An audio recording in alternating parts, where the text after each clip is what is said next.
بسم اللہ الرحمن الرحیم۔ السلام علیکم۔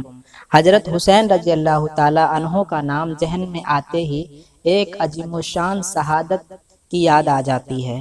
ایک ایسی شہادت جو حضرت حسین رضی اللہ تعالیٰ عنہ نے کربلا کے میدان میں دی، اور انہیں کس طرح سے شہید کیا گیا، اسے لے کر کے بہت سی سچی اور جھوٹی روایتیں ہیں۔ تو ہمیں جھوٹی روایتوں کے بجائے سے کم فاق میں پڑھنے کے بجائے ایک صحیح روایت اور صحیح واقعات کو جاننا ضروری ہے۔ تو اسی سے متعلق حضرت حسین رضی اللہ تعالیٰ عنہ جب کربلا کے میدان میں کوفیوں کے سامنے آئے تو انہوں نے کوفیوں کو مخاطب ہو کر ایک تقریر کری۔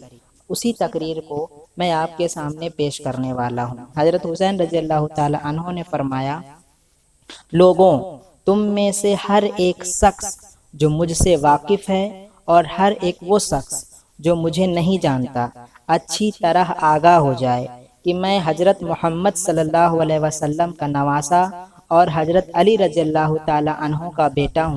حضرت فاطمہ رضی اللہ تعالیٰ عنہ میری والدہ اور حضرت جعفر رضی اللہ تعالیٰ عنہ میرے چچا تھے۔ اس کے علاوہ بھی مجھے یہ فخر حاصل ہے کہ آپ صلی اللہ علیہ وسلم نے مجھے اور میرے بھائی حسن کو جنت کے جوانوں کا سردار بتایا ہے۔ اگر تم کو میری بات کا یقین نہ ہو تو ابھی تک حضرت صلی اللہ علیہ وسلم کے بہت سے صحابی زندہ ہیں، تم ان سے میری اس بات کی تصدیق کر سکتے ہو۔ میں نے کبھی وعدہ خلافی نہیں کی، میں نے کبھی نماز قضا نہیں کی، میں نے کبھی کسی مومن کو قتل نہیں کیا، کسی کو چوٹ نہیں پہنچائی۔ اگر عیسیٰ علیہ السلام کا گدھا بھی باقی ہوتا تو تمام عیسائی قیامت تک اس گدھے کی پرورش اور نگہداشت میں مصروف رہتے۔ تم کیسے مسلمان ہو اور کیسے امتی ہو کہ اپنے ہی رسول کے نواسے کو قتل کرنا چاہتے ہو؟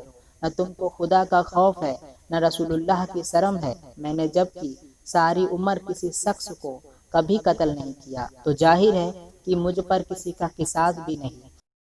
پھر بتاؤ کہ تم نے میرے خون کو کیسے حلال سمجھ لیا ہے؟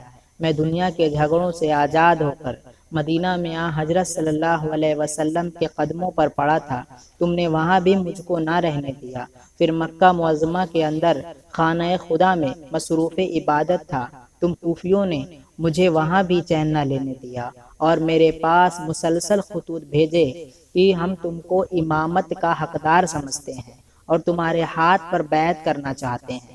جب تمہارے بلانے کے موافق میں یہاں آیا تو اب تم مجھ سے برگزشتہ ہو رہے ہو، مجھے دھوکہ دے رہے ہو۔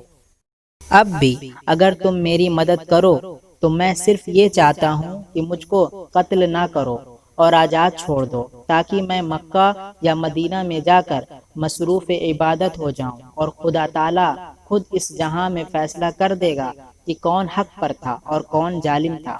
اس تقریر کو سن کر سب خاموش رہے اور کسی نے کوئی جواب نہ دیا۔ تھوڑی دیر انتظار کرنے کے بعد حضرت حسین رضی اللہ تعالیٰ عنہ نے فرمایا کہ خدا کا شکر ہے کہ میں نے تم پر حجت پوری کر دی اور تم کوئی عذر پیش نہیں کر سکتے۔ تو کربلا میں جو عظیم الشان تقریر کری گئی حسین رضی اللہ تعالیٰ عنہ کی طرف سے، وہ آپ کے سامنے میں نے پڑھ کر کے سنا دی ہے۔